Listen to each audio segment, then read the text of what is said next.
You're listening to a proud member of the FightFans Radio Network.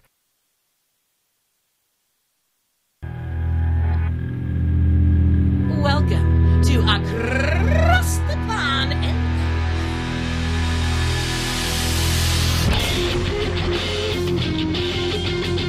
with your hosts, Andre Jacobs and Matt Simpson.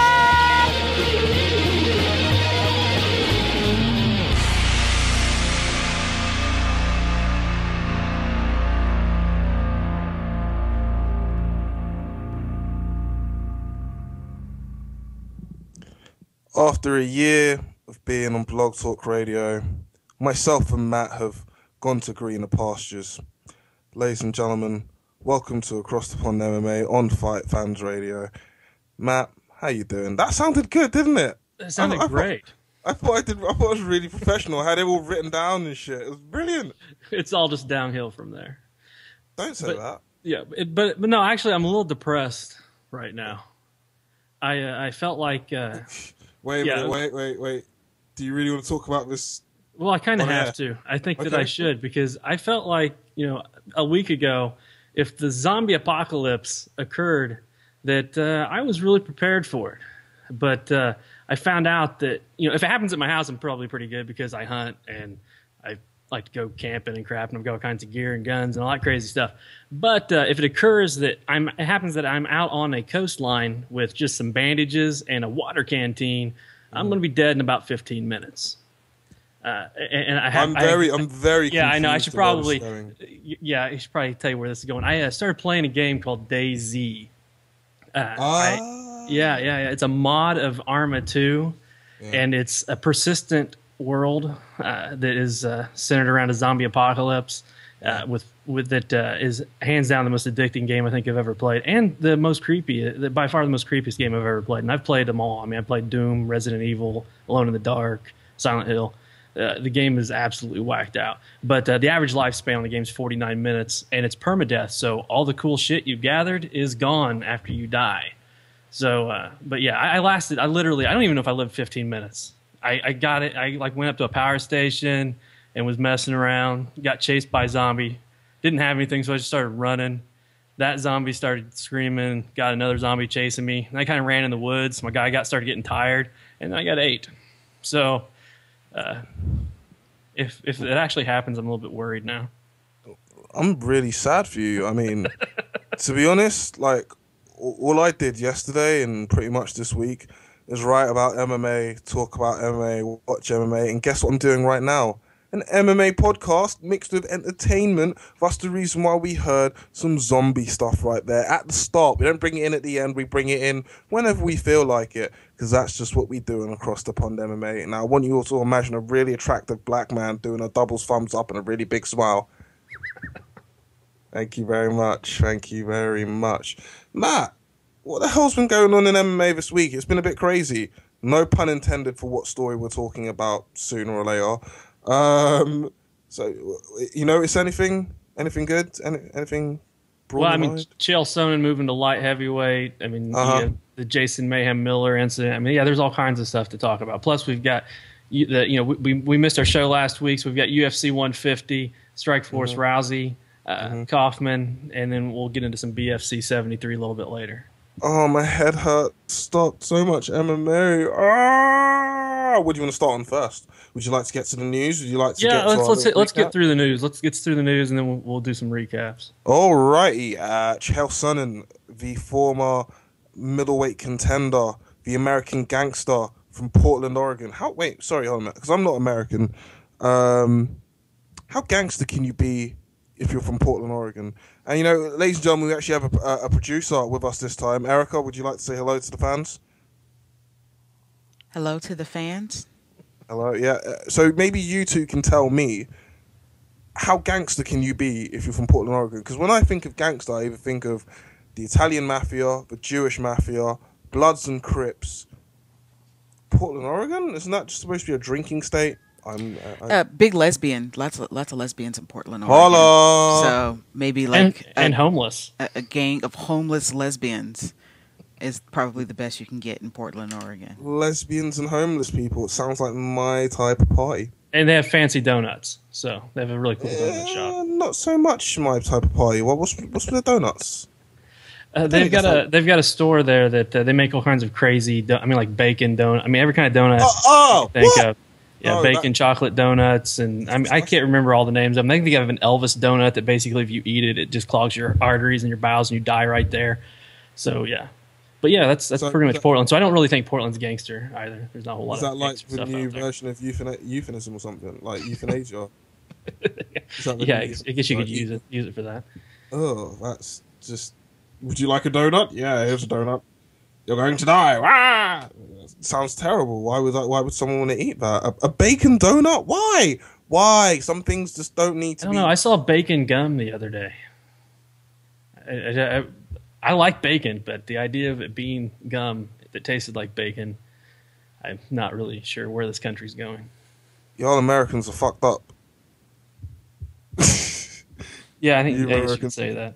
You Americans are crazy. I love it. I love it. I love it. Bacon. Apparently, there are bacon milkshakes, and Burger King has them as well. Not in England. We don't. We actually care about our people. Thank you, Erica. Thank you. Unbelievable shenanigans. But yes, Chael Sonnen is going to light heavyweight after, two.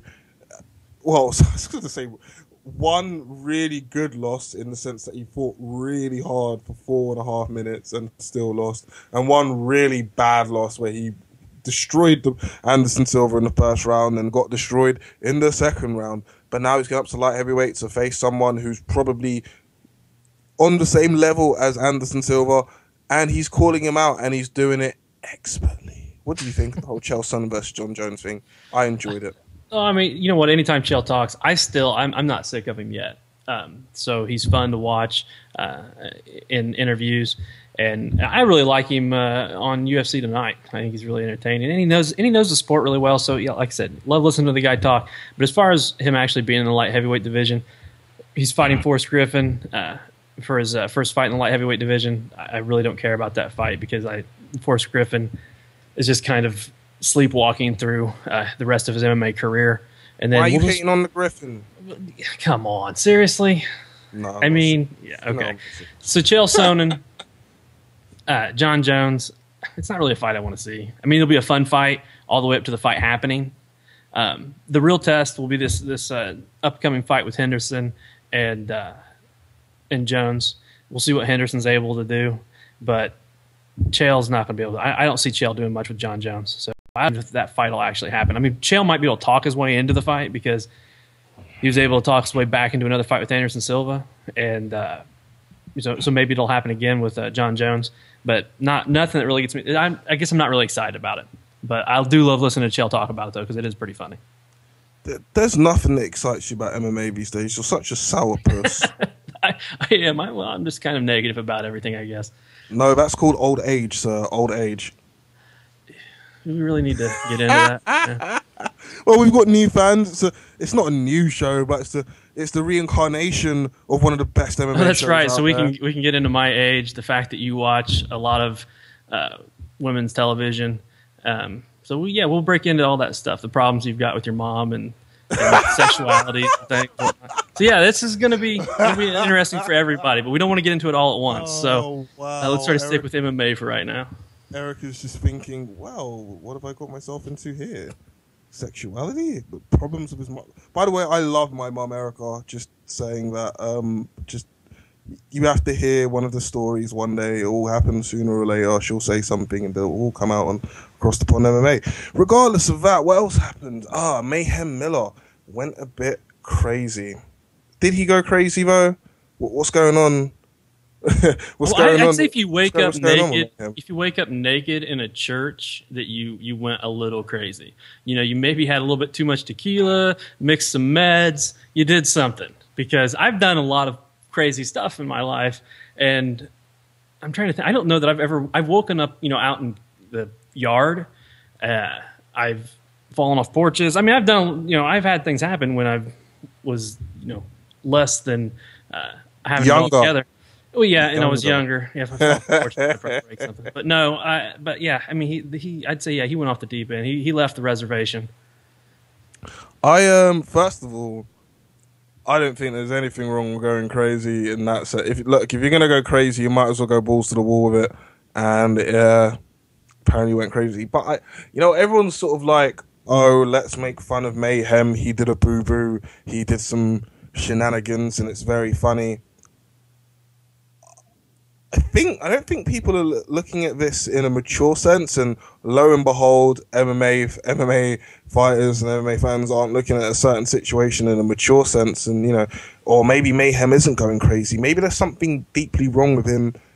Maybe he's actually, he's depressed. He's got bipolar or something like that. I've not really heard anyone say anything about that. Maybe he has a mental illness that he's just not wanted to talk to people about. And he's an incredibly intelligent man. I mean, I've heard him when he's not messing about and he's actually just talking the same way. Everyone thinks, oh, Chael Sonnen must be this and that because of what he said about Anderson Silva. When you talk to Chael Sonnen and you hear him in interviews where he's just being himself, nice guy, interesting dude. You could sit down and talk to him for a while. Same thing with Mayhem Miller. I just think there might be something a little bit off in his brain. I know a lot of people would say this already, but I just, I think people are just going to the easier thing instead and ignoring the harsh reality that there might be someone in the sport with a mental disability. And I'm very, very mature. May I just say that there?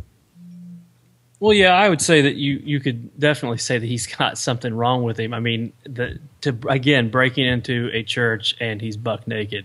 There's obviously something more than just being smashed out of your gourd on alcohol. I'm pretty sure the guy has to have some type of socio problem going on. I mean, the way he handled things with Dana White over the internet and just comments he's made. I mean, he's definitely got problems. And to be serious and not to be joking about it, you're right. What, somebody should be reaching out and trying to help him. And to be honest, who the first person that probably would be to do that would be Dana White behind the scenes and try to get this guy straightened out. Well, I think he said it in the. I think it's a. I don't know this, but judging from trying to make 2 and 2 make 4, judging from what I saw between an interview between Errol Hawani and Dana White, I think people sort of know what's going on, but being respectful haven't said anything about whatever issues he may have. So that's a sad situation, and I hope it gets resolved. I hope it does get resolved, and if he comes out and goes, yeah, do you know what, I have a mental illness, I think it's not a good thing, obviously, for him, but I think it's a good thing that he's sort of making it aware out there. There are a lot of sports stars who have suffered from depression. I can't think of any off the top of my head, but I'm sure you can in your old age because you've seen a lot of sports, more than I have. How about Mike Tyson? I think that'd be the most. Everybody knows Mike, and everything knows what that guy went through. And if you look at him today, he's on medication. He's turned his life around, and I mean Jason Mayhem Miller, and in the same sense, Tyson came across as being crazy and whatnot, and that dude is really intelligent. He knows as much about the sport of boxing as anyone out there, and he can talk about any fight that's happened over the past 200 years with anyone. And so, and Jason Mayhem Miller, I would love to see the guy get himself straight and get into commentary. Because like you said, he's funny, he's witty, he's very intelligent, and he knows a ton about the sport and can break things down really well. I've listened to him do a couple promotions commentary, and he did really well. I thought he did really well. So yeah, definitely. Hopefully, speedy recovery. Hopefully, he gets his life turned around and gets things straight. Because it's sad to see somebody going through those things. Indeed. Now, on a lighter note, and I say this sparingly. Rory McDonald versus BJ Penn. Obviously, everyone knows that the fight has been moved backwards to December the 5th, where at UFC on December the 8th. Sorry, December the 8th, UFC on Fox 5. Recently, Rory McDonald has pulled a BJ Penn and said, "I'm probably going to end up killing him." Now, considering this is on UFC on Fox, is this the sort of thing that you want to hear? because obviously it's a big promotion and whatnot. I'm not sure if that's the best thing you should be saying, Rory, man. What do you think, Matt? Oh, I totally agree. I mean, it's, talking trash and whatnot, but taking it to the level of saying that you're going to kill somebody I'm going to kill you, sucker! Is wildly inappropriate, especially in today's age with all the things that have happened in our country recently and whatnot. So, yeah, it's absolutely inappropriate, and somebody should... in his camp. I mean, it was probably off the cuff. I mean, and he said it, and it's done, so we got to move past it. But yeah, if someone, I'm sure, pulled him to the side and said, that was really stupid, and don't do that again. It's a sport, so nobody wants anybody to get killed in a sport. So yeah, I think I agree that it's wildly inappropriate. This is very true, considering last week there was actually a person who was killed in an amateur bout, so it's pretty distasteful. But then again, you sort of go, oh, well, he's young. He's going to say stupid things, yada, yada, yada. Just, in a sport which is so widely criticised, you should probably try and pick your words. Not all of us are PR trained, though, Yeah, I screw up all the time, so. Yeah, and you're just wildly inappropriate. Wildly politically incorrect. At times. At times. I don't like Uriah Faber because he wears cornrows. What? I don't think I ever said that. I didn't like him because he wears cornrows. It's not the cornrows that bothers me. It's just his hair. I hate his hair. Why are you hating on a man with long hair? I don't know. There's something wrong with his hair. You had long hair. Huh? You had long hair. You had that John Travolta I did have some long hair at one point in time, but like you said, get off my lawn. I'm getting old. I don't like long hair. Get off my lawn. I don't even know that's the case. There's guys that fight to have long hair. I mean, I like Clay Guida. It's not the hair. It's just Uriah's hair, man. Uriah's hair is just, I don't know. There's something about it that annoys the shit out of me. So horrible, man. Why you? If I grew long hair, would that upset you? No, that would be entertaining for me. So yes, you've never seen the pictures. No, I've never seen pictures of you with long hair. And you never will. Burnt to a crisp. They've all been banned and they've all been deleted off Facebook, and they will never, ever, ever get back on the internet. I can promise you that. Ugh, it's not good. It's not good having long hair. It's not good at all. What other news happened this week? Oh, the other UFC and Fox events. I believe we should probably talk about that. That might be a good idea. It might be a good idea. Yeah, obviously we mentioned BJ Penn versus Rory McDonald. Gustafsson versus Hua. First thoughts, 5 words. Hit me. What my first Gustafsson's gonna kill. There you go, Shogun Hua. Nice. Immediately. See, I take care of things, but you know what? It's not my job to be politically correct. I don't have millions of people listening to me yet.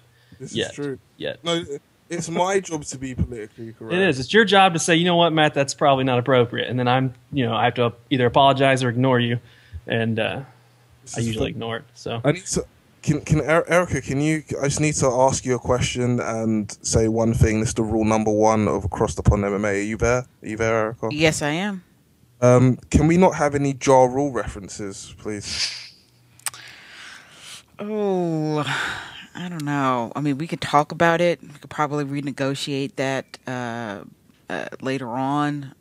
But I gotta say, it's murder. So yeah, for those that don't know, I just got a message from Erica saying it's murder, and I can't have any Ja Rule references on the show. Matt is a die-hard metal fan. I'm a bit of everything. Not really sure what Eric is into, but apparently it's into little rats who apparently rap. So thanks, no more. Yeah, but regardless, Shogun Hua is going to get smashed. There's nothing that fight is just. Well, somebody on Twitter hit me up and said that card proves that the UFC is willing to sacrifice pay-per-view numbers to get new viewers. But you know what? To me, they're not really sacrificing pay-per-view numbers, because the only top 10 guy in pay-per-view numbers on that card is BJ Penn, and he's at the twilight of bringing in big numbers. And everybody else, they're just trying to get people to recognize and get people to know. And so what are we going to do? We're going to put them on show against aging veterans or veterans that just don't give a shit anymore. and let them beat the hell out of him on live TV.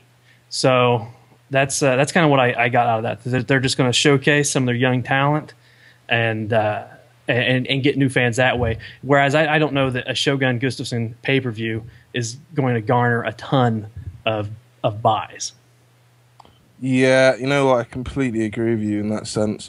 But, you know, everyone's sort of like BJ Penn is becoming a bit of a sacrificial lamb. Shogun Hu is a sacrificial lamb. These guys could still win. Why is everyone doubting BJ and Shogun? Now, I'm not a big Shogun fan. But Shogun didn't. Okay, look how he looked against Brandon Vera. I mean, and everybody said that Brandon Vera looks like he can fight top 10 heavyweight. Give me a freaking break. Brandon Vera can't fight top 10 light heavyweights. Shogun was just walking through he didn't care. Shogun still has his power, and Shogun doesn't. Once the cage door closes, Shogun's not going to quit. You're going to have to beat him down, to beat him to death to get him out of the cage. He's not going to quit. The ref's going to have to stop the fight, or you're going to have to knock him out, which I think is virtually impossible. But that being said, I mean, he didn't look like a guy that really prepared to kick the shit out of Brandon Vera. He looked like a guy that was like, I'm fighting Brandon Vera. Great. So maybe he gets, like I said, maybe he only gets up for Brazilians, because the only guy that he's fought in the UFC that really, I thought we were seeing what Shogun's potential was when he fought Lyoto. Both times. That was it. Other than that, I mean, he's got some knockouts against guys that no longer cared to fight, and that's it. So, no, I don't see him beating Alexander unless he clips him. And Alexander's smart enough to keep the distance and just beat the crap out of him just like Jones did. All I've got to say is, right, in a dream world, this is what I would do. In a dream world, I would have Shogun Hua train exactly where he's training, sharpen whatever skills he has, but just have his strength and conditioning with the Marinovich brothers. That's all I'd want. Because then you'd have the biggest light heavyweight beast of all time, and he's fit as well. Like, his condition is ridiculous. There you go. Well, yeah. So, but that's not going to happen. I mean, and like I say, maybe Shogun he's going to get up for this fight, and it'll be a fantastic fight, and I'll be more than happy to eat some humble pie if it comes and turns into a fight, or Shogun wins. I'll be happy as all get. Same thing with BJ, man. BJ comes in, knocks out Rory or something bonkers, man. I'll be thrilled. BJ's one of my all-time favorite fighters. So that happens, I'll be happy as all get out. I just don't believe it, man. I'm tired of getting behind these guys and supporting them, and then they come in overweight. When I say, I guess they're not, I mean, they make weight, but they're kind of pudgy. They didn't really put their time in the gym, and it's irritating to me. So I really think that I'm still going to go with the young bucks. I think they're going to knock the shit out of the old guys. Rashad comes in pudgy, and he's still pretty much beating the crap out of everyone that isn't Lyoto Machida and John Jones. Okay, but you know what I mean with BJ. When BJ walks to the cage and when he weighs in, you know when BJ's been hitting it hard, and when BJ's been, maybe smoking a little ganja and eating some pizza. Okay? I mean, it's serious. You know that. And then BJ will come in the first round, he'll be gangbusters, and then it's over with, especially at welterweight, man. So, and Rory is, I mean, regardless of it being inappropriate, Rory is going to go in there with the intentions of smashing the living shit out of BJ Penn. And if BJ is doing BJ, then it's just gonna be a massacre. Well, no, if BJ's doing BJ, then BJ will go out there and put a whooping. You know what I'm saying? Oh, but that's not what BJ does normally, so that's not doing BJ. No. If BJ's doing BJ, then he will go out there and do what he has to do. If BJ isn't doing what BJ and living up to his potential, then that's the BJ Penn that we get that fought George St. Pierre, the one who fought Nick Diaz, the one who fought, the second Frankie Edgar fight. That's the BJ Penn that most people sort of know. But when you get that pumped up the BJ Penn that bloodied up Joe Stevenson, choked out Kenny Florian, head kicked Diego Sanchez's face so hard that it split open like a can of peas. That's BJ Penn doing BJ Penn. That's BJ Penn living up to his potential.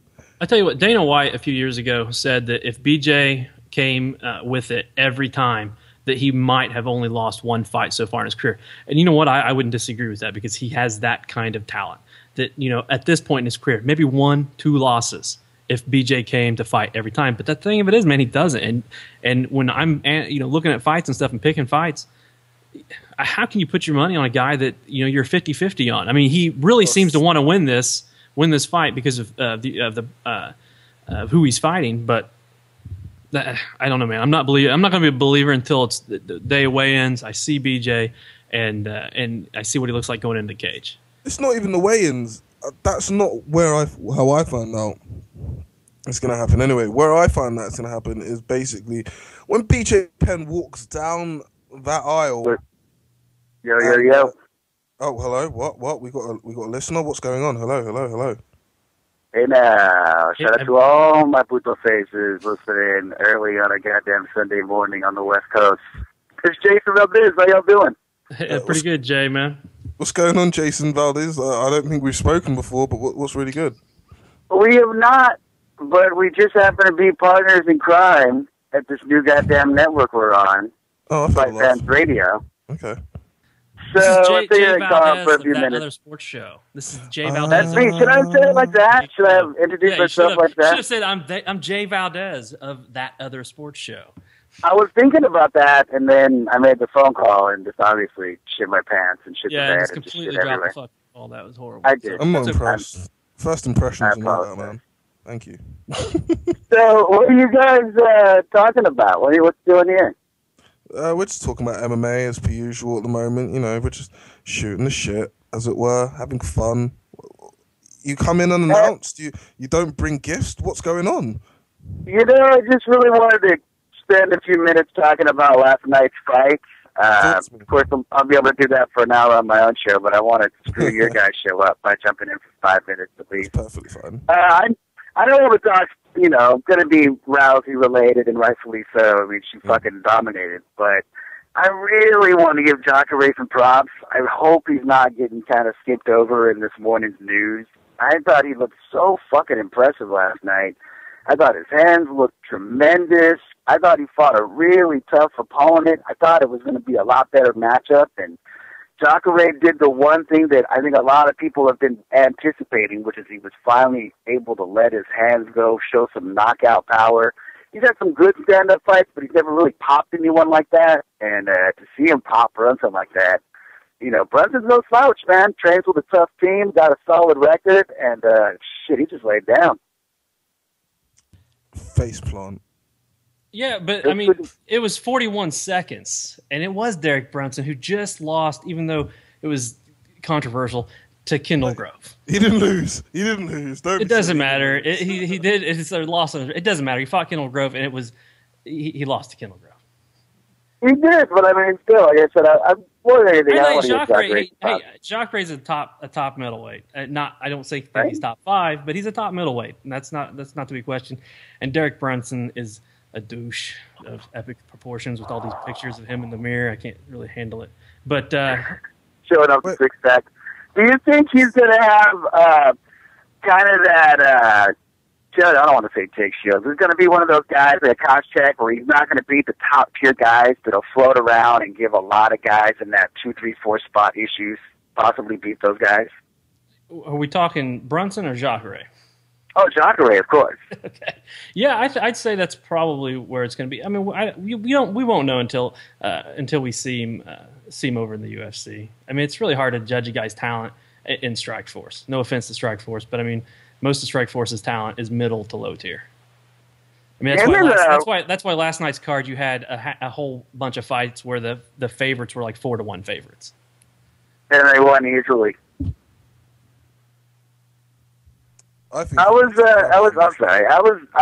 very impressed with Jacare. I thought the card overall was fun as shit. I mean, anytime you get pretty much knockouts and submissions in the first round or two, and even that first fight with Cook and OSP, I mean, that was a fun fight. I thought that guy's beard stepped in and stopped the fight in the first round, and then I guess his beard didn't. I think that's the knockout of the year for me, to be honest. I mean, it was obviously Edson Barboza versus Terry Etim, which was a fantastic knockout. But that Ovince St. Preux knockout was just amazing. It was just like It was cartoonesque. The dude was not getting up. His hands were staying the exact same way, and he was just like, where am I? What am I doing? It was definitely on some video game shit, and it was also kind of one of those scary knockouts where you think, man, I hope the guy wakes up, because there was a 10, 15-minute span where he wasn't coming to, and it's like, but he came to. Yes, indeed. Anything else that you want to talk about, Jason? Tell us. I think that's it. I just want to shout you guys out. I hope you guys are having fun. Please listen to me and Jesse Wednesday nights for 6 o'clock West Coast, 9 o'clock East Coast. You guys keep up good shit and have fun and have rad times. And that's about it. See you guys. No problem. See you, Jay. I love an outstanding cheap plug, don't you? And the great thing about Jay, and I love Jay clearly now, is that he called in at the wrong time because we were going to get to Strike Force talk. Jay, listen to the show, homie. You need to make it segue perfectly. Right. What were we talking about, Shogun Who and all We were that talking about sort of BJP. We were talking about the UFC card on Fox, and yeah, I think we beat that horse to death. Though I think it's probably good to go ahead and move on. All right, cool. Throw it out the way. UFC 150. What did you think of it? I tell you what. Normally I look at a card, and I'm like, what fight stood out to me the most? And what really stood out to me the most on this card wasn't a particular fight, but it was the featherweights and bantamweights on this card that won, and for the most part won impressively. In those divisions, they need some guys that are young, talented, to move up and take into the limelight. And I feel like the guys that won that night, in Max Holloway, Dennis Bermudez, Eric Perez, even Chico Camos, Nick Lentz, all these guys are likable fighters. They have personality. What? Wait. What did you just say? Who's the last person? Yeah, Nick Lentz, man. I've already said that I've jumped on the Nick Lentz train. I jumped on the Nick Lentz train when I was looking at breaking down this fight initially. I said Nick Lentz has been, since being pigeonholed as a boring fighter, and it stuck with him through several fights, that Nick Lentz has upped his game, man. He's tried to stand and bang. He's tried to make for exciting fights, and it's cost him some fights. So the Nick Lentz that we're seeing now at featherweight dropping down is, I think, a very dangerous fighter. And now, given it was against Mitsuoka, who is not top tier by any stretch of the means, but Nick Lentz is going to continue to give us exciting fights, and people need to jump on Andre's bandwagon and listen to Andre when he said that Nick Lentz puts on exciting fights. He does. Yeah. And he's going to continue to do so. But with the rest of those lighter weight guys, man, I think they did a great job, and I'm really, really excited to see them all fight again. So I don't know. I haven't been really excited about a whole lot in a while, and I am excited about that. I was just really impressed with these young guys showing their talent, and again, the other key thing is they're all personable. They're all easy to like. They all like to talk. Even though Dennis is a little bit slow, but he's still. I mean, I love the dude. So, like I said, I think it's really yeah. But he's still, man, but he's great. He's always happy. I mean, so. I like a guy that's always happy. But I can't believe you called Dennis Bermudez slow. That's brilliant. But yeah, so I mean, he beat the living shit out of me, but he's a little slow. But anyways, but again, props to all those guys. That was by far and away the best part of that card for me. Was getting to watch that young talent shine. Fair enough. What did you think of the? Do you want to go Donald Cerrone? Let's go Donald Cerrone first. Don Cerrone, what an amazing knockout. Another knockout of the year contender. What did you think of that? Well, I mean, that was one of the most exciting back and forth fights I've ever watched in 90 seconds. So, you know all about doing things in 90 seconds, don't you, man? Oh, no, I didn't. Erica was probably crying with laughter. I mean, how do you know about those things, though? Call me Dre Adamus. Yeah, that was horrible. I know Anyways, everything. it played out. Yes, it played out kind of like I thought it would. I thought Donald would come in and Melvin would catch him. Unfortunately for Melvin, he just couldn't land that second shot to put Donald away, and then Donald took advantage of it. Man, it was fantastic. Man, it was like I said, fantastic 90 seconds. Just keep it up. Okay. Don't worry, we will get. I've got plenty of things to say about you, son. So we'll get there. Oh, this is amazing! I can't believe you called. I can't believe That's exactly right. Yeah, I did. Well. I can't believe you called me son as well. You're just aging yourself even more. This is Outstanding. Yeah, do you know, but honestly, I completely agree. Donald Cerrone is a beast. I can't wait, and I'm really hoping that the powers that be make UFC on Fox 5, that fourth fight, let it be Donald Cerrone versus Anthony Pettis. Please just let it be that fight. And please let there be no injuries on that main card, because that main card would be sick. If Fox don't promote the crap out of that card, I'll be shocked, one, disappointed, two, and angry, three. Well, we are talking about Fox, who canceled one of my all-time favorite comedies in what was the comedy? Arrested Development. They did a horrible job promoting that show, and it doesn't matter. Fox does a horrible job with their television and their promotions, all that stuff. They do a really bad job. I don't really know what they're doing. They put shows on they put everything out on the wrong times, and they do a bad job. So I wouldn't be surprised if Fox did do a poor job of promoting this fight. Oh, Erica has spoken, and she's also upset regarding box. Buffy, I'm a big Buffy the Vampire Slayer fan as well, so I can respect that. Firefly, I didn't go that far into geekdom, so you'll have to keep that one to yourself. But I don't really know how bad Fox do things, but I've heard that, they're not very good. No, they do a piss poor job. But regardless, it's a title fight. It'll get a lot of pub. I mean, on the forums, on the YouTube, everywhere else. So if they put Cerrone Pettis on there, yeah, that'll be just absolutely crazy. Exactly. What did you think of the fight? Who did you have winning, Frankie? I've actually stayed off your Twitter because I clearly go on your Twitter on a regular basis to see who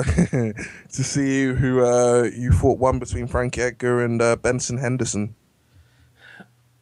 Well, initially, when the first time I watched the fight, I had Benson winning the fight. I watched it again, I had Benson winning. Watched it a third time, I had Frankie winning. I think it's a super close fight, man. I would hate to have been a judge judging that fight. I'd given, I believe it was rounds 1, 3, and 4 to Benson, and 2 and 5 to Frankie. When I chose it for Benson, to me the swing round was the third round.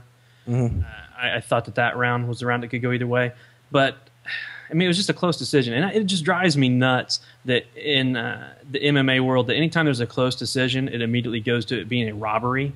And people need to understand a robbery is when a fighter wins 4 rounds clearly. At least to me, if it's a championship fight, a fighter wins 4 rounds clearly and then loses the fight. That is a robbery when the rounds are clearly won. To me, this fight had a couple rounds that weren't clear. I mean, they were really close rounds. And the knockdown in the 5th round, I believe it was a trip and wasn't even a knockdown. So it just depends on how what you scored and how you want to score your fights, and we know how ambiguous that is. So I don't know. I ended up scoring it for both ways. I went with Frankie, I went with Benson, and if I watched it a 4th time, maybe I changed my mind again. But it was a really, really close fight. I had it going for Frank Edgar, but I completely agree with what you were saying when you were like, people saying this was a robbery, da-da-da-da.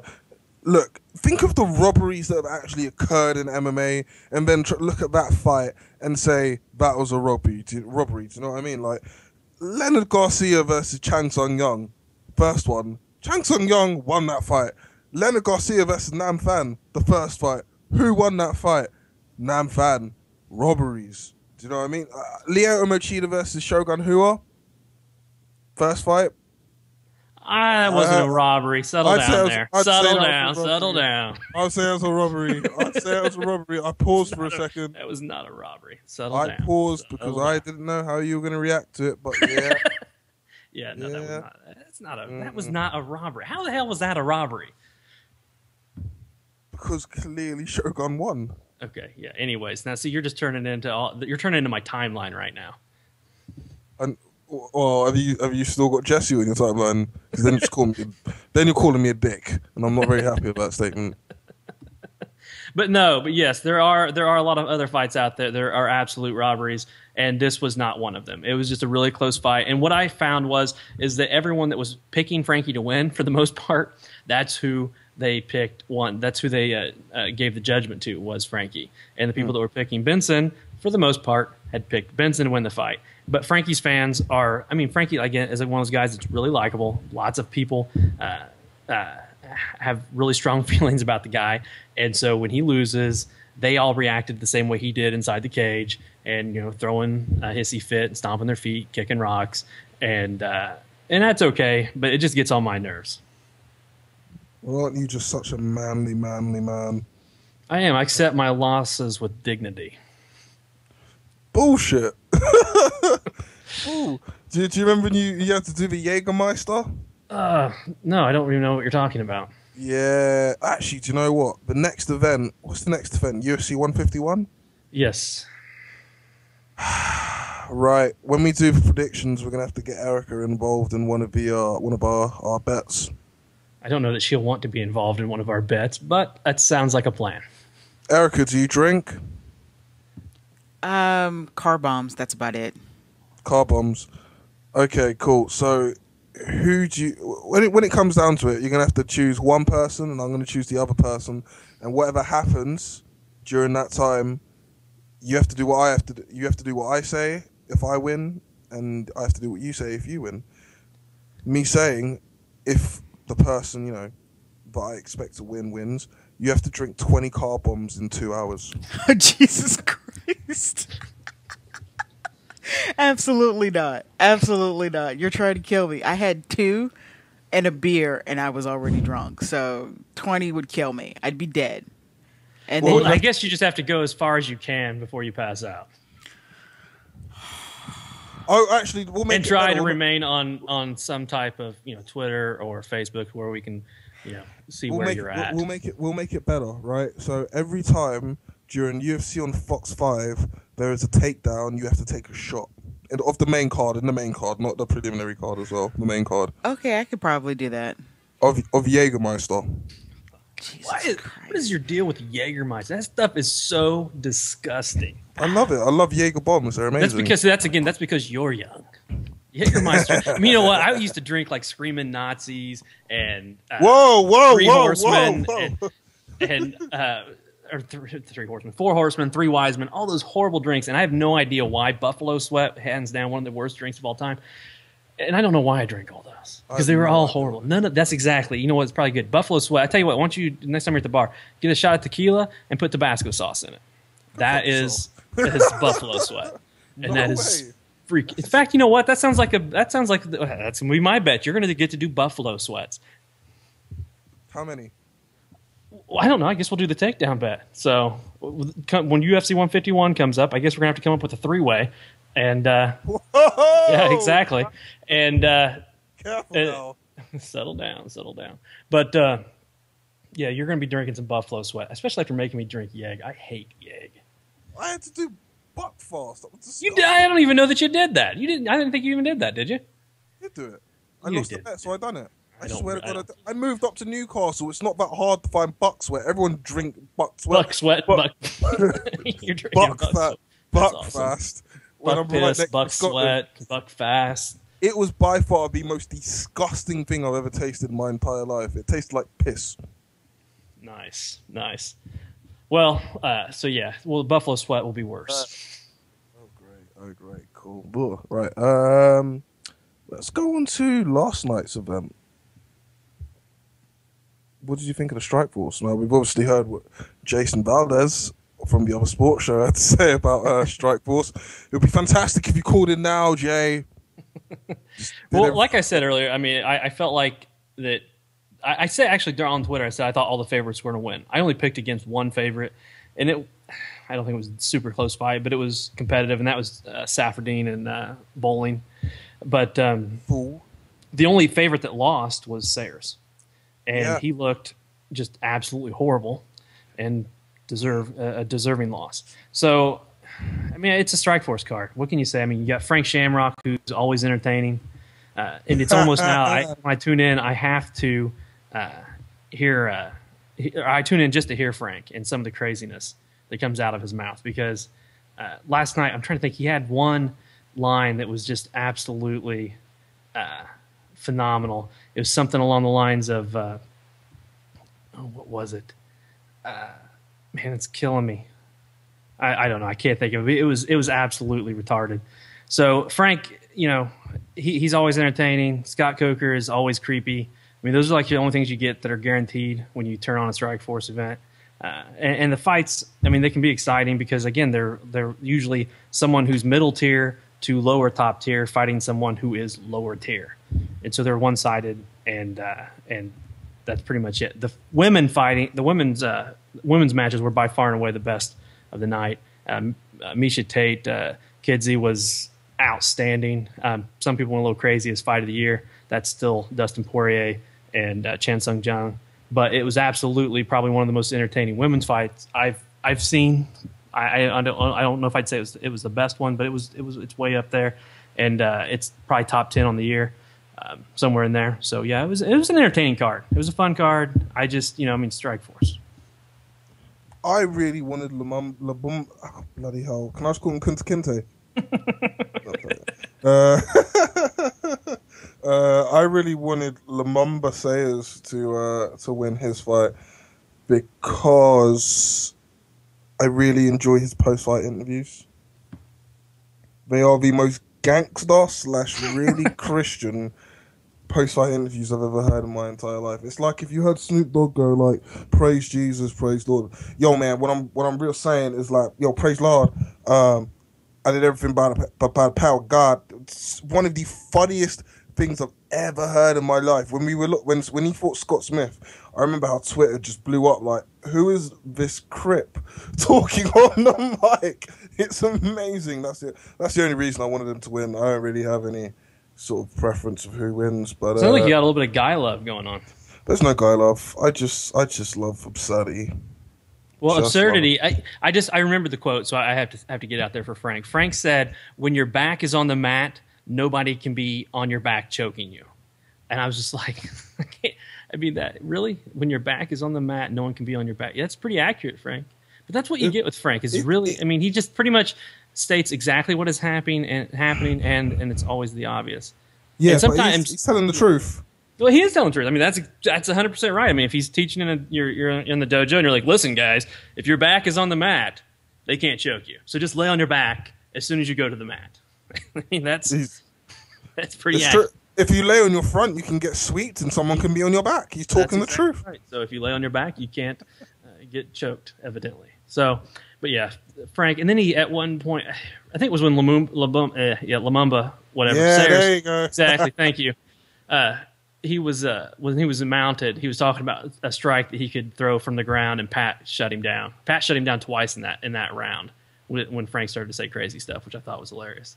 So, but yeah, even Pat Milich is like, sometimes we can get crazy, but sometimes you get too crazy. Just too Jamaican me crazy. That's a good coffee. Really? Yeah, it actually is Jamaican me crazy. That's exactly what I was drinking before the show. I've never ever had coffee. You've never had coffee? I've never had coffee. That's right. You drink that water energy drink crap. Yeah. I drink that. I've never had tea either. I don't believe that. Tea and crumpets. I mean, that's what it's all about over there in Britain, isn't it? I can honestly say, after living in this country for 23 years and just over a month as well, may I just add, I've seen crumpets once. I don't even remember why I saw crumpets. I think they were just there. My mum wanted a change. Yeah, but that's your mom's Jamaican.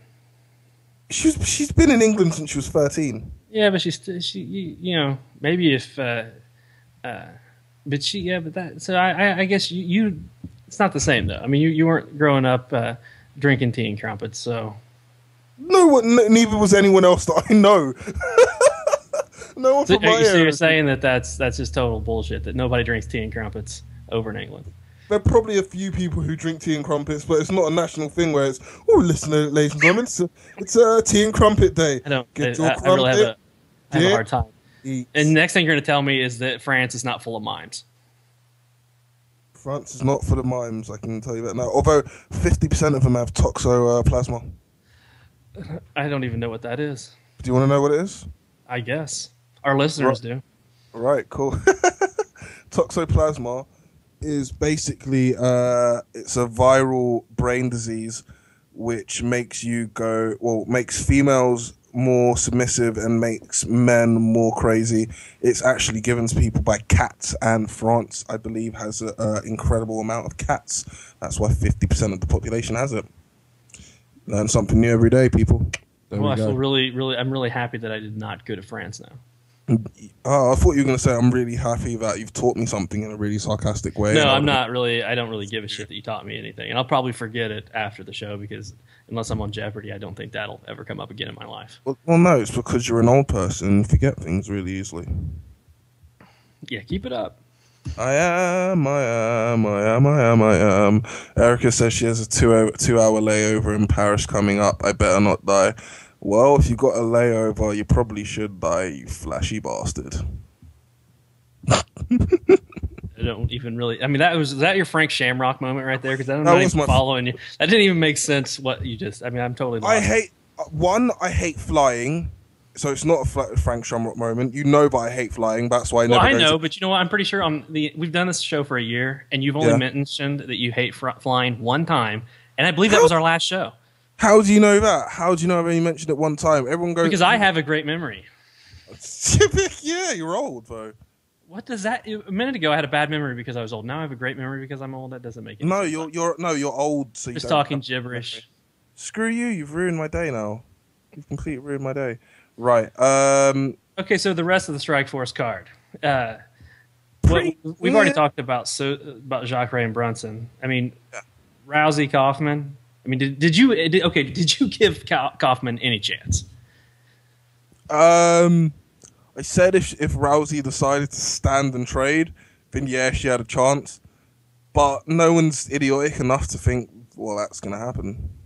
I mean, for me, the only way Kaufman had a chance was if she'd instead of walking into the cage, she'd hid in the crowd with a tire iron and hit Ronda as she was going to the cage. That was pretty much it. I read a few people's comments that they're like, "Oh yeah, Kaufman she could keep it standing." Blah blah blah blah blah. I was like, really? No. Kaufman's not going to be able to keep this standing, and it's going to go to the ground, and she's going to get subbed. I mean, she has horrible takedown defense, and she's not that great at sub defense. It's going to be over quick, and so that's what we got. To be fair, she did defend the submission really well. It's just that it was Ronda Rousey. Well, okay, you're right. She did defend it. She's tried to stack her, but regardless. She didn't do a good enough job, did she?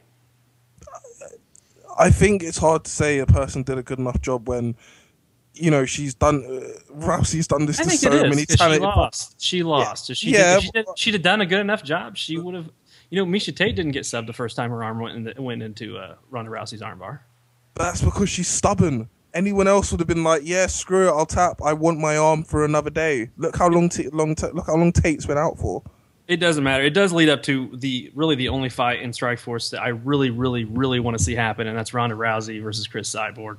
I thought you were going to say Ronda Rousey versus me. Or you. I would enjoy that. Or Ronda Rousey versus Scott Coker. That would be another fight that I would love to watch happen. But yeah, that's really the only fight left in Strikeforce. I'm super excited. Now, there's not going to be interesting fights. I mean, Jacare versus Luke Rockhold. I mean, there's interesting matchups, but as far as me being super excited, Ronda Rousey, Chris Cyborg, I really, really look forward to that. And the women's weight class, WMMA, man, in Strikeforce is definitely where it's at. So maybe that's where that organization needs to start. Zuffa needs to start pushing them more towards women's MMA and getting rid of the lower tier men that they've got in that organization. Get the good guys over in the UFC and just fill it out with some of these great female fighters we've got across the world. Well, you know what?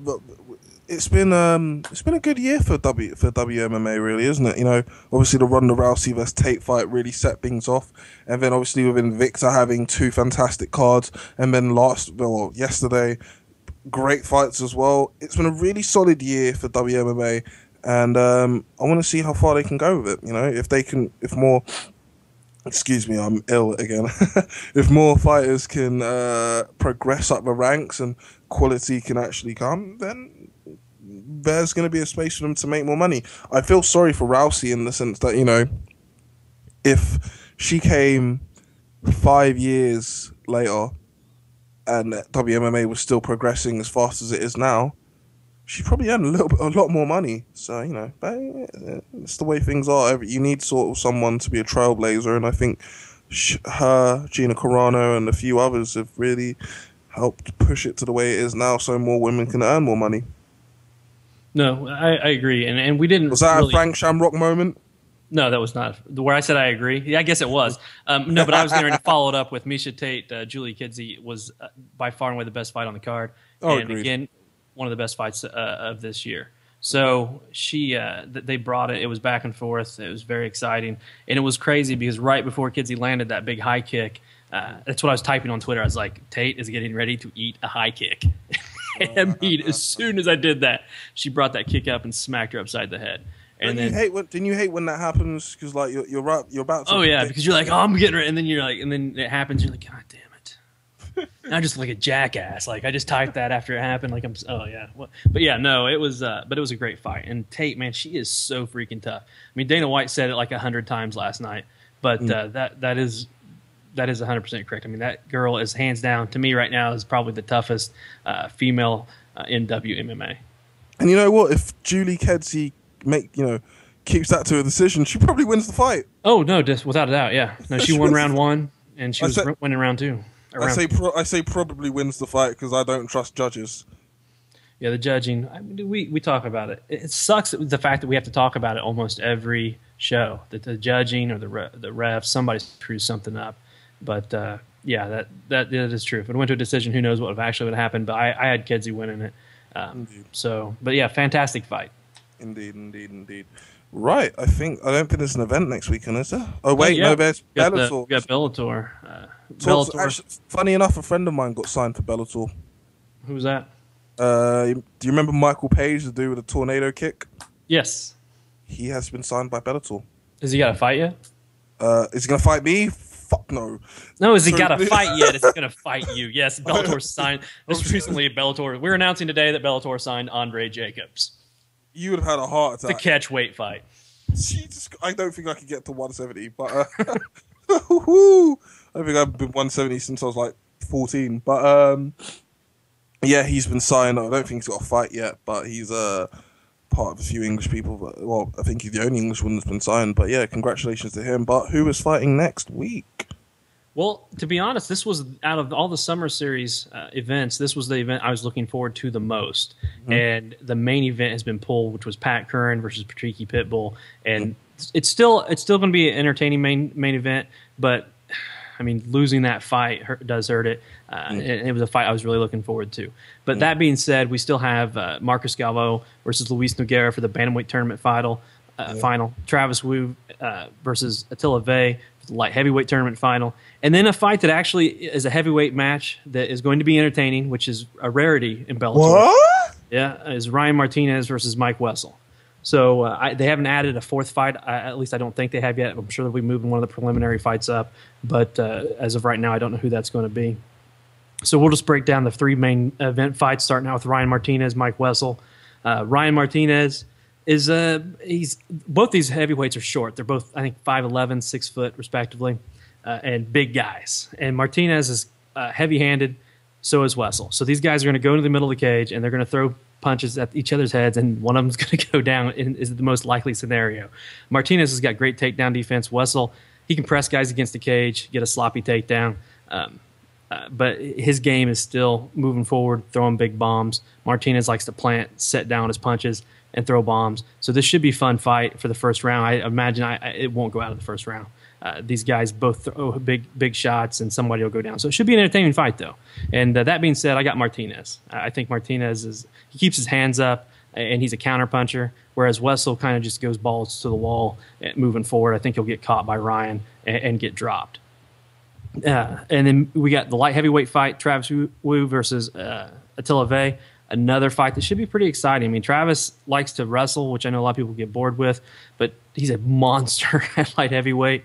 And when he gets you to the ground, he doesn't just sit there. He throws big, heavy ground and pound at your noggin. And Attila Vey is a guy that's great off his back. He's got sweeps. He's active. He'll be able to scramble, get back up. The fight won't just stay on the ground. And Attila Vey's got fantastic stand up.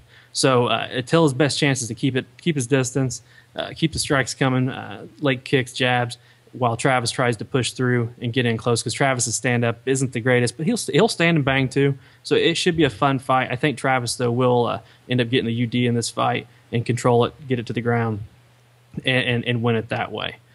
Then the final fight on the card is Marcus Galvão versus Luis Nogueira. Marcus Galvão, an exciting fighter. Luis Nogueira, exciting fighter. Luis Nogueira kind of reminds me of Demetrius Johnson. His stand-up is really solid. He's got really solid wrestling, and he's got good BJJ. So, and with Marcus Galvão, you got a guy that's good stand-up, good on the ground. Another fight that should be exciting. I think that the difference between the two fighters is Galvão fights he keeps his distance. He throws a lot of kicks, jabs, whereas Luis Nogueira likes to jump in the pocket, jump out of the pocket. You'll see him throw kicks, jumping knees, but not flying knees, but not as much. He likes to keep the fights close. I think the difference is going to be Nogueira's speed versus Galvão. I think he'll be able to get inside Galvão, score points, and if need be, get the fight to the ground. Probably won't be able to keep it there, but he'll be able to score points that way. I think it'll go to a decision, and it'll be in Nogueira's favor. Now that, ladies and gentlemen, is how you break down a fight. In less than a minute and a half. Bollocks, that was less than a minute and a half. No way. No way was that 90 seconds. I know it was 90 seconds. No, it must have been like 3 minutes. All right, I guess so. But regardless, I'm really excited to watch these fights. I think they're all going to be fun fights. And for me, everybody knows that I like Bellator, but this summer series has been absolutely horrible. So it's nice to see them go out on. Hopefully, they go out on a good note. Hopefully, all these fights play out the way I think they will. Indeed. Right, now we are going to go on to the entertainment section of our podcast because, well, we like MMA, we love MMA, but there's more to us. We're more complex characters. We're layered, as it were. And and me and Matt like to talk about films, TV shows, and whatnot. And actually, tonight, I'm actually going to ask, you, Matt, and I'm also going to ask Erica, also for some dating advice, if that's okay. That is absolutely okay. I'm all for that. Erica, are we good with this? Sure, why not? Okay, cool. So I have a date on Tuesday with a very attractive female because I'm a very attractive man. And that's how I do. I've moved to a new city. Girls love me. It's the way I am. I'm 22 years old. Okay, let's move past all of this bullshit. What film should I take her to see? Ooh. Kind of girl is she? Is she like uber girly? It's a blind date. Oh, that's it. Ooh. So you need something neutral. Well, it's not actually a blind date because I know exactly what she looks like, but it's a blind date as in it's been set up by someone else that we both mutually know.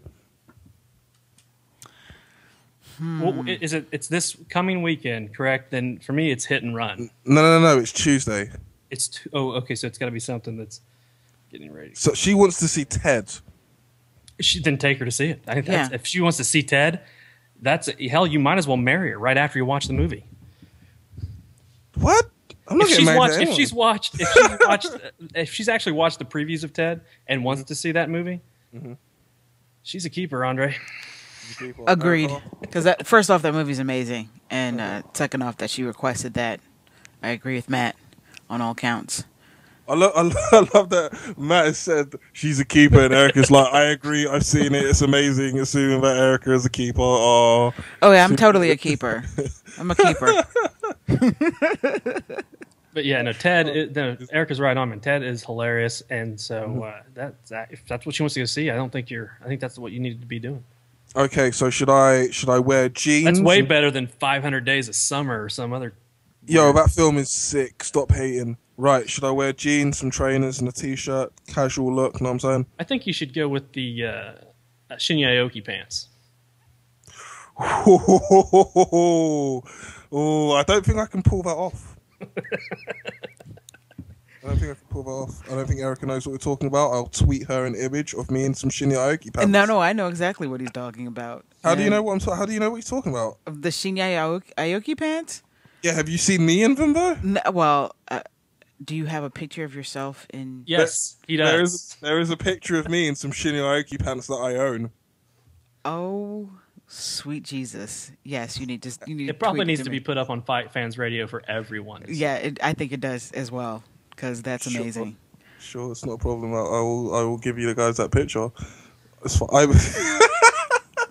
I don't know why everyone makes like such a big deal. It's just some Shinryoki pants, man. Exactly, it is. And the thing of it is there's probably a lot of people out there that don't understand what that means. So that's even more so the reason it should be on FightFansRadio.com. No problem. I can get that for you guys. Any films that you've seen lately, Mr. Simpson? I know that you're a big film fan. What's the crack? Well, I've watched a couple this weekend, and I watched one Blu-ray, so I'll hit all three. But the Expendables 2, got to go check that out. And you know what? It's basically the Expendables 1, but with a bigger production and more of Arnold Schwarzenegger, which was really bad. But it was a great movie. Bad. No, it is bad, dude. It is. Arnold is so bad in this movie. I mean, now going in, I'm not expecting a plot. I'm not going in because I want to watch, method acting. I don't care about any of that stuff. I just want to see a bunch of people get the shit blown out of them. And within the first 15 minutes, they blow up like 200. I mean, and when I say blow up, I mean they blow up like 200 mercenaries individually. I mean, it's not like they dropped a bomb and killed like 150 dudes at once. I mean, evidently the human body is just made of liquid, because that's what it looked like as they were breaking into the stronghold to save a certain someone, which I don't want to ruin who that is. But they break into the stronghold, and man, they are just blowing the living shit out of everybody, and it was crazy. But one of the best opening sequences in an action movie in a long time. So was it better than Heat's opening sequence? No, that's different. I Was mean, it better Expendable. than the Dark Knight? Was it better than the Dark Knight? No. See, no, you can't, this isn't that type of. This is an action movie, like 1980s action. Raw Deal. Whatever you've watched, Raw Deal, Commando, Arnold's movies. Seen Commando, never seen Cobra. Sylvester Never Stallone. seen. Are you serious? You've never watched Cobra? That's like one of his best 80s action movies. I heard it's terrible. Cobra's a great 80s action movie. It's not. It's terrible, but it's not like terrible like Jim Cotta terrible. That's a different. That's your baseline. Jim Cotta. Well, Cobra is not anywhere close to Jim Cotta. When I want to talk about 1980s films, I want to see stuff like John Hughes films. You know what I mean? I'm big. Blah, blah, blah, blah, blah. We're talking about action movies, though, dude. Get past the feminine stuff. We're talking about action. Anyways, it is a great action movie. And the people that like Expendables and like seeing people get blown up are going to enjoy it. The pretentious assholes that are critics that review this film and give it shitty reviews are just that. They're pretentious assholes. And the only reason they're giving it shitty reviews is because the acting in it is, for the most part, horrible. And the plot is... there really isn't a plot. I don't know that there's a plot. But regardless, Van Damme was great in it. The fact that Sylvester Stallone has to call him Villain and can keep a straight face, I think he should get an Oscar for that alone, because every time he said it, I was like, man, there's no way if I was doing this movie I could call Van Damme Villain and the way he has to pronounce it and keep a straight face. I would crack up laughing every time. But Arnold, God, you were so bad. I mean, I heard he says one thing which just kills the entire film. I don't know what that would have been, because he pretty much anytime he's in a scene, it's bad. And it's kind of like your crazy old grandpa that I don't know if you have one of those that like a buddy that has a crazy old grandpa. I don't know, but it's kind of like crazy old grandpa that thinks he's funny, but he's not funny. And everything he delivers with, and whenever he's delivering a line, his eyes get really, really big and creepy feeling. And I mean, he sucked at killing people. How the hell do you suck at killing people in a movie where, I mean, that's pretty much all they're doing is killing people? I don't know. I've never killed anyone. Well, I mean, in the movies. I mean, obviously, you've never actually killed. Well, we don't know that, but I mean, there might be people in the basement. But regardless, I mean, yeah, it was horrible, dude. What line did you hear that ruined the movie? I heard he said, "I'm back." Oh, he said, "I'm back. I'll be back," and he said they all had their cliche crap. Wait. Was Bruce Willis good in it? That's all I need to know. Bruce Willis was. You know what? That's one thing the critics have all pretty much said is that he kind of mailed it in, and he did. I mean, there was a line at the end of the movie that he dropped that you saw it coming, but for me it was funny. I got a chuckle out of it because normally Bruce is good at timing and just dropping some lines, but he was okay. Let me guess. He says it. Yippee-ki-yay, motherfucker. No. Oh, really? No, that's actually Arnold says that.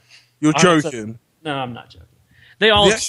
they all steal each other's lines and stuff from all the past movies and give each other nods and stuff. And Chuck Norris, who I am a personal, I was a fan long before all this crazy internet crap that all the sayings and stuff about Chuck. I own The Octagon, Missing in Action 1 and 2, Code of Silence, Lone Wolf McQuade, Good Guys Wear Black. I own all of them, and I grew up watching Chuck Norris. So it was kind of cool to see Chuck on the big screen, being Chuck and being a one-man army. So like I said, it's definitely worth watching. It's if you like action movies, it is full of action, and I had fun watching it. So I mean, but you have to get past. I mean, some of the acting is all different levels. Randy Couture had a line in the movie where he was asking about some coffee. I mean, it didn't even make sense. It was Frank Shamrock. I tell you what, that's what this movie was like. It was like Frank Shamrock wrote the script for this movie because they say shit. You're like, I don't even. What does that have to do with anything? And there's like this scene where Terry Crews is asking everybody what their favorite food is, and it was just so weird. I'm just like, this. Why is this even happening? I mean, you guys literally like, okay, we just killed the shit out of a bunch of people, and now we've got to come up with something. What can we do? Okay, Terry, you're just ask everybody what their favorite food is. And then Dolph, at some point, you're going to come in and say something really creepy and make everybody uncomfortable. So that was pretty much the movie. So, but I would recommend it. Like action movies, go see it. It's definitely fun to watch in theater because all the shit getting blown up. Cool. Was that the only film you saw? No. I also saw a film that I believe you got to watch also, The Bourne Legacy. Yes. And being that I know how much of a fan you are of that franchise, I'll let you give your thoughts on it. I have no comment, just disappointment and sadness. And you know what makes it even? Do you know what? Actually, I do have a comment about that film. It's really sad because I really enjoy the actors in other roles that they've done. Jeremy Renner, I think, is a fantastic actor. Ed Norton is one of the best actors of my generation. Okay, this film was just so bad. It was just so. I wouldn't even say it's bad. It was just so badly mediocre. But I had nothing else to say. I can't. I nearly asked my money back. I nearly asked my money back. I was upset. I'll do it for you. We're talking, the Bourne franchise. One thing that was really cool about the Bourne franchise is that it balanced action and drama really, really well. And so you had a really great pace. And this movie's pace was people say it's a snail at a snail's pace is how it moved. I would say it was a dead snail. That's how fast this movie moved along. And for the first hour, there was absolutely no action, nothing, and it's a Bourne film. How that happens, I don't know. But you're right, Jeremy Renner is. I mean, this is a guy that I'm really wanting to get big roles and do well because he's a great actor, and we need some new action heroes that can actually act. And he's somebody that can do that. And this did not do him any favors. The script was horrible, and it was obvious as to why Matt Damon didn't want anything to do with it. So they had to rewrite it for Jeremy Renner's character, Aaron Cross, and it was just a horrible movie. I fell asleep twice watching it, and that's not something I normally do.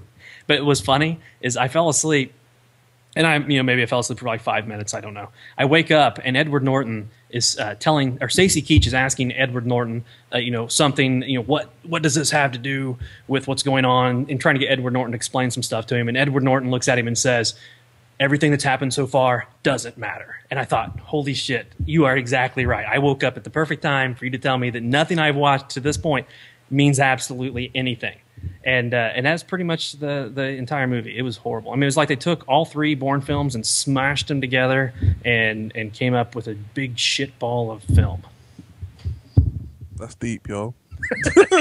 That's deep. Right on. Yeah. I don't know that I would even give it a star. I mean, it was bad. Oh, it's a bit harsh. I'll give it like 2.5 out of 5. It's getting decent ratings on IMDb. I don't know who the retards are that are reviewing that. And there's some PC for you. I said retard. But yeah, I have no idea. It's I don't know how it's getting good reviews. So I would not spend my money to go see it at the theater, though. But a movie I would recommend to go purchase right now, if you do not own it, you need to get in your car or walk for Andre to the nearest store and purchase The Raid Redemption. Even if you've watched it, even if you've seen it, great film. It doesn't matter if you've seen it. You need to go purchase it because we need to see more films like this. I mean, if you want to know how to make an action film, I mean, again, Expendables was a great action movie. It does not compare to what they do in The Raid. This is by far and away one of the best action movies I've watched in a long time. And on the cover of the Blu-ray, I can't remember who it is, but it doesn't matter. They say that this is the best action film they've seen in over a decade, and I would say that is not inaccurate. I mean, it very well could be the best action movie in over a decade as far as hand-to-hand combat, knife play. I mean, it has everything. The plot is ridiculously stupid, but who cares? They understand action. Within 15 minutes, people are getting destroyed. It's basically what it is a SWAT team gets stuck going into, I don't even really, they're trying to capture somebody that's in this apartment building. The SWAT team goes in, and evidently everyone in this apartment building is the equivalent of a ninja assassin. And so, I mean, the SWAT team is fighting just literally hordes of ninja assassins. And AK, they have every type of rifle, gun, knife you could think of. I mean, it is just nonstop crazy action that I can't say enough of how much you have to go see this movie or go get this movie on Blu-ray and watch it because it is just fantastic.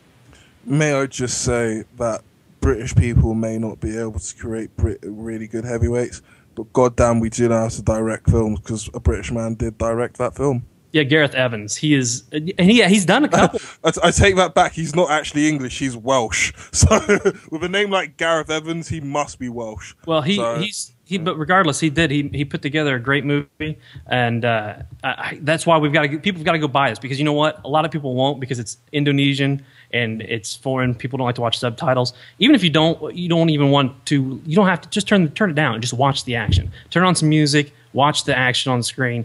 Fantastic. The choreographed fight scenes, the one of the big fight scenes at the end where you got two against one. It is by far and away one of the best fight scenes I've ever seen. And I am a huge Jet Li fan, Bruce Lee, Sonny Chiba, Shoko Sugi. I mean, I love Asian cinema, so this is definitely something you should check out. Fair enough. Right, let's wrap this bad boy up. Great first episode, may I just add. But who would you like to thank? Thank. Well, I would like to thank you, Andre, for putting on another good show. And I also have to thank Erica for being in the background and keeping things running smooth for us. And FightFansRadio.com. Just go check them out. They've got tons of great podcasts on there to listen to. Other than us, I mean, you can go. In fact, you should probably go listen to us again once you've listened to us once, because we're going to be replayed a few times.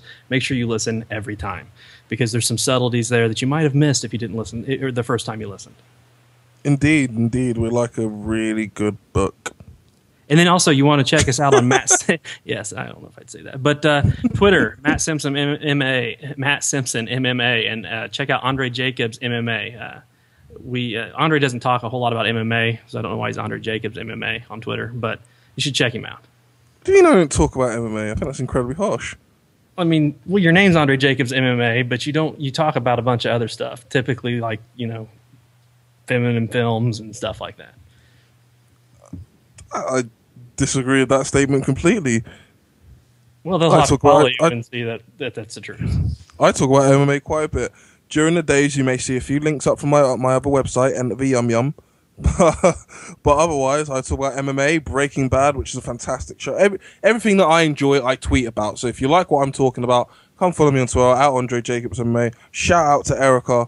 She's amazing. Done a great job. I'm going to take her advice regarding Ted. And rule number 1, never mention Ja Rule on Across the Pond MMA. And as we like to finish things the same way, but when we had it on Blog Talk Radio, we're going to finish things this way on Fight Fans Radio. We're out of here. Peace.